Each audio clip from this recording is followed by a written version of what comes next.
안녕하세요, 코인크래프트입니다.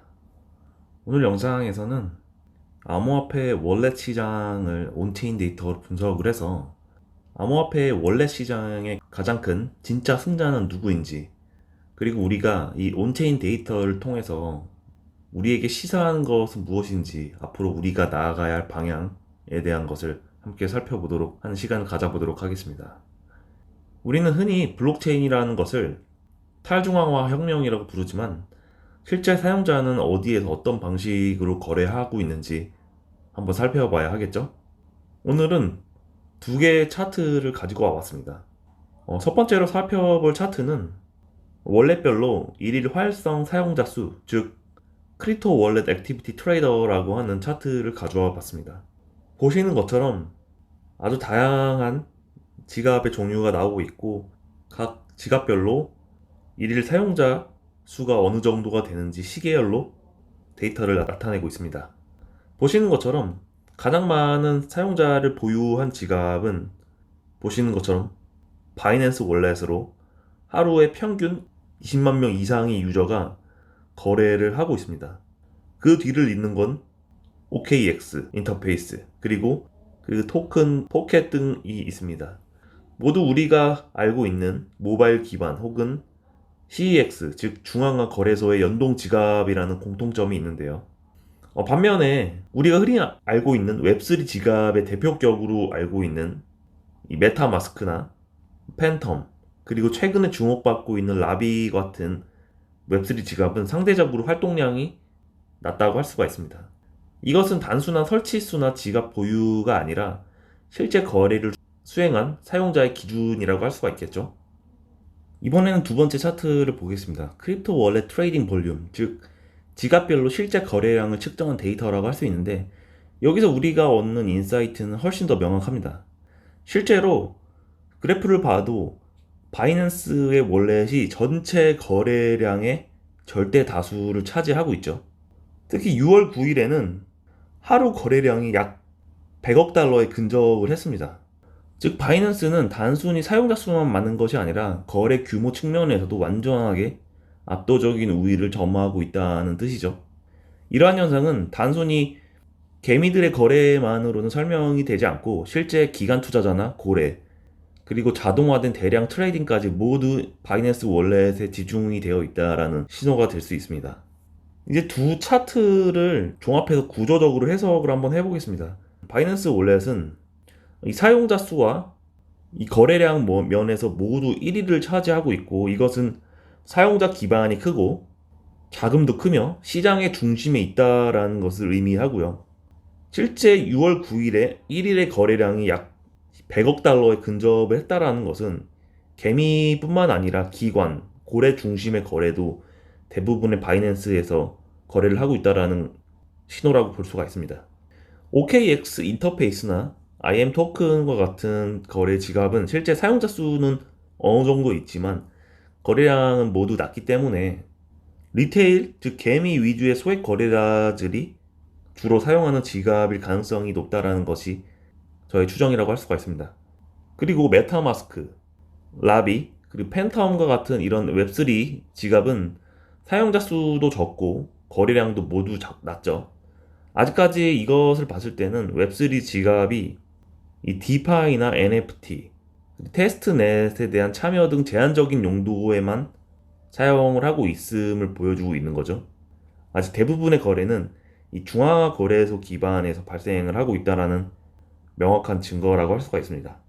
이 데이터가 말해주는 진짜 현실은 무엇일까요? 여전히 시장의 중심은 중앙화 거래소라는 것을 의미를 하는데요.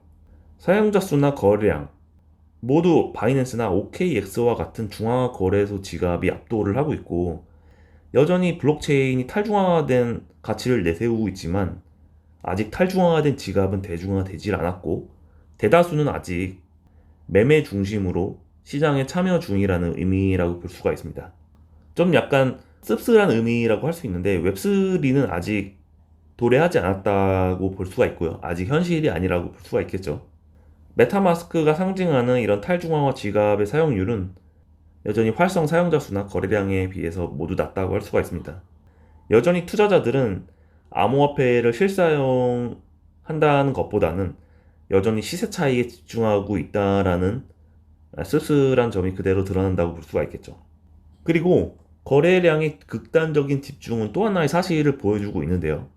바이낸스 지갑에서 거래되는 수십억 달러의 자금은 단순 리테일 유저의 손에서 나오는 것이 아니라, 즉 기관 자금과 고래 활동이 여전히 중앙화 지갑에 몰려 있고, 사실상 이들은 탈중앙화를 추구하지 않고 그들의 우선순위는 안전하고 빠르게 거래하는 환경이라고 볼 수가 있습니다. 그에 반해서 토큰 포켓이나 IM 토큰과 같은 지갑은 소액 유저들의 단순 분산 구조를 따르고 있다고 할 수가 있겠죠. 이 데이터를 통해서 우리가 확신할 수 있는 것은 탈중앙화의 이상과는 달리 현재 암호화폐 시장의 실제 작동 원리는 중앙화 거래소의 지갑 중심이라는 사실입니다. 중앙화 거래소 기반의 지갑들은 단순히 보갑 지갑이 아니고요. 활발한 트레이딩이나 대규모 자금 이동, 고빈도 거래 전략까지 수행되고 있는 핵심 플랫폼이라고 할 수 있습니다. 결국 지금 이 순간 시장에서 나오고 있는 돈은 웹3가 아니라 CEX, 즉 중앙화 거래소 중심의 레이어 제로라는 이야기가 될 수가 있는 거죠. 여기서 투자자분들께 줄 수 있는 인사이트는 어디에 유저가 있는가도 중요하지만 실제로 우리는 돈을 벌려고 이 시장에 들어와 있는 거잖아요. 그렇기 때문에 어디에 돈이 움직이는가는 더 중요하다고 할 수가 있겠죠. 따라서 유동성과 거래가 몰린 곳에 당연히 기회도 몰릴 수밖에 없고, 이 중앙화 거래소 생태계의 지갑이 여전히 주도권을 쥐고 있다는 것, 시장 참여자의 대다수가 단기 트레이딩 심리를 기반으로 움직이고 있다라는 의미가 될 수가 있겠죠. 지금의 크립토 시장은 여전히 금융 상품처럼 소비가 되고 있고요. 블록체인 기술의 본질적인 가능성, 즉 탈중앙화나 개인 주권, 개방형 금융 같은 이러한 가치관들은 아직 주류가 아니다라는 이야기일 수가 있습니다. 이 말은 곧 웹3의 진짜 가치는 아직 실현되지 않았다라는 뜻이기도 하고요.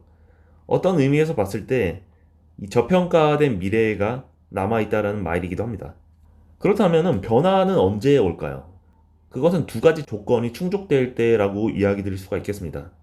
첫 번째는 탈중앙화 지갑이 이 중앙화 거래소 지갑만큼 사용성이 좋아질 때, 누구나 남녀노소 탈중앙화 지갑을 사용할 수 있을 그런 시점이 오면 진짜 웹3의 전환이 시작될 거라는 점이라고 할 수가 있겠고요.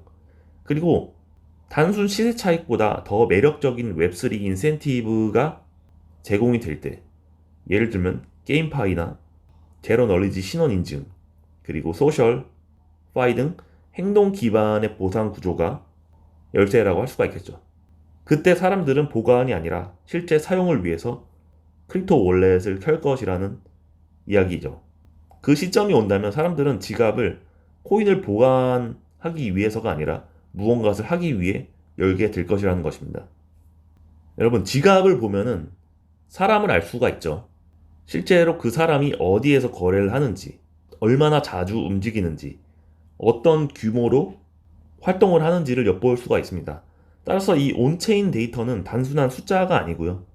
행동, 심리, 권력, 구조까지 담긴 시장의 거울이라고 할 수가 있습니다. 지갑을 분석하는 눈을 기르면 시장을 미리 꿰뚫을 수 있는 힘을 가질 수가 있습니다. 이상으로 지갑 데이터를 통해서 본 크립토 시장의 현실과 미래에 대한 분석을 마치도록 하겠습니다. 이제 여러분도 차트를 볼 때 단순한 숫자보다는 그 이면에 있는 의도와 구조를 읽을 수 있는 눈을 갖게 되셨기를 바라겠습니다. 감사합니다.